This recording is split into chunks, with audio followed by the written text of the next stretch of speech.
दौंडच्या यवतमध्ये तणावपूर्ण शांतता। सोशल मीडियावरील आक्षेपार्ह पोस्टवरून 2 गटात झाला होता तणाव।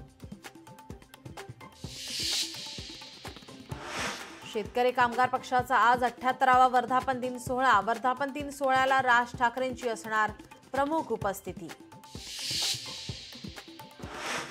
उपमुख्यमंत्री अजित पवारांचा आज रायगड दौरा। विविध प्रकल्पांचं अजित पवारांच्या हस्ते भूमिपूजन। मुंबईच्या दादर कबूतरखानावर जाळी टाकण्याच्या कामाला स्थानिकांचा विरोध। रात्री कारवाई करायला का आलात? नागरिकांचा अधिकाऱ्यांना सवाल। कोल्हापूरच्या महादेवी हत्तीणीला परत आणण्यासाठी 2 लाखांहून अधिक ग्रामस्थांच्या सह्या। रमणमळा पोस्ट ऑफिसमधून राष्ट्रपतींकडे फॉर्म पाठवणार। कलंकित मंत्र्यांना जावं लागेल। फडणवीसांनाही हे ओझं झाले ते त्यांना फेकून द्यावंच लागेल। संजय राऊतांचा दावा। महादेव मुंडेंना 100% न्याय मिळवून देणार। मनोज जरांगेंचं मुंडे कुटुंबियांना आश्वासन।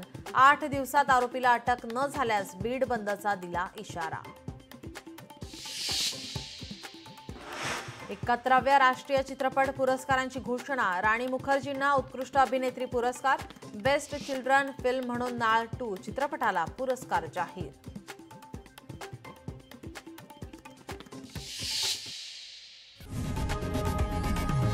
लोकशाही मराठी ऐका, पहा, जागरूक रहा।